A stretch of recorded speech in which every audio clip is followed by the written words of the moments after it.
A gentleman was walking down the street when he spied a beggar sitting on the corner.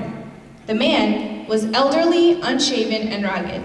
As he sat there, pedestrians walked by him, giving him dirty looks. They clearly wanted nothing to do with him because of who he was, a dirty homeless man.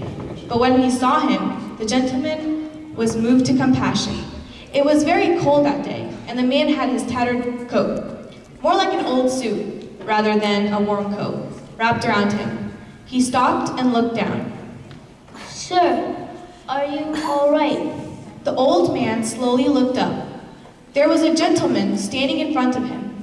His coat was new. He looked like that he had never missed a meal in his life. Then, old man's first thought was that the gentleman wanted to make fun of him, like so many others had done before. Leave me alone. To his amazement, the gentleman continued standing. He was smiling. Sir, are you hungry?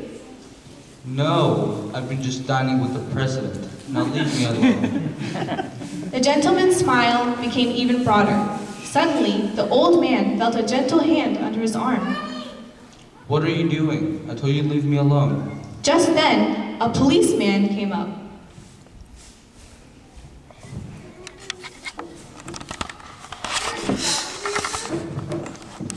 No problem here, officer. I'm just trying to get this old man to his feet. Will you help me? That's old Jack.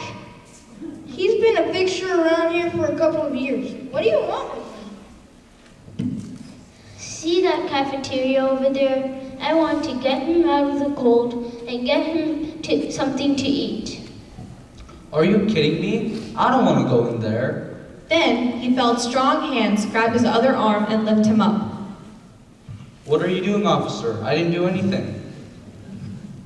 This is a good deal for you, Jack. Don't blow it. Finally, and with some difficulty, the gentleman and the police officer got Jack into the cafeteria and sat him at a table in a remote corner.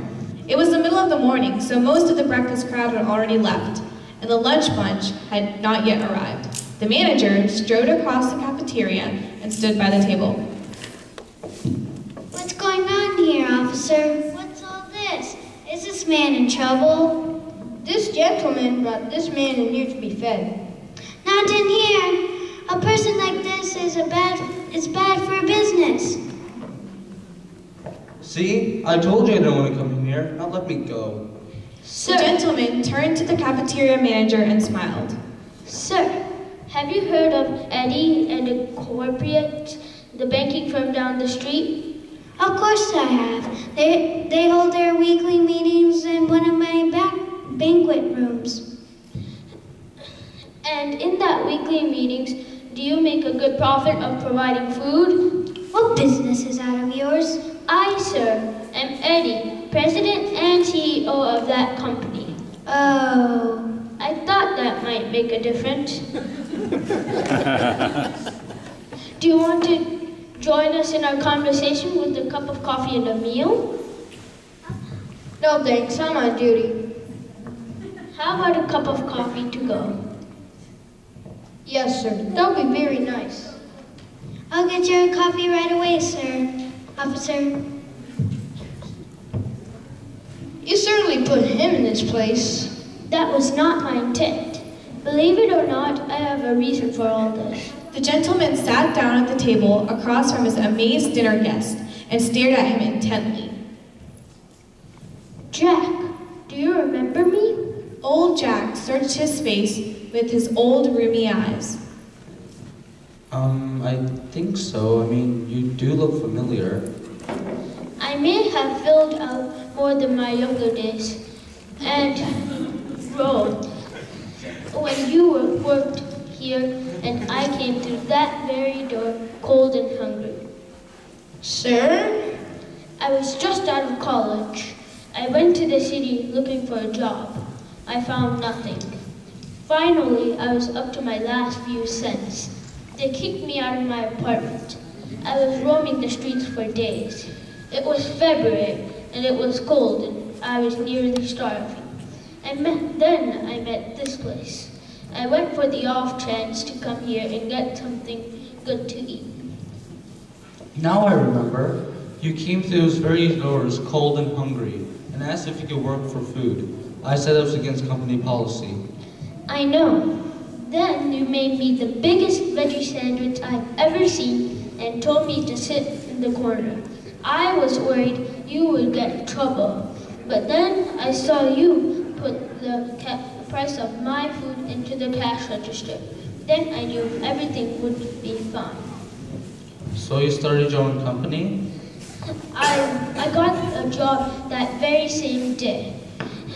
I worked my way up. Eventually, I started my own business. With the help of God, it prospered. Here, I want you to talk to Mr. Lawrence. He's the personnel director of my company. I'm sure he'll find a job for you around the office. And I'm sure he'll find some funds for you to get a house and some clothes. And if there's any help, my door is open. How can I ever thank you? Don't thank me. Thank God. God goes the glory. Thank Swami. He led me to you. Outside the cafeteria, the officer and the gentleman paused at the entrance before going their separate ways.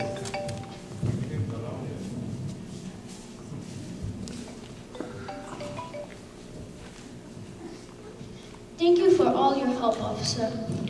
On the contrary, Betty, thank you.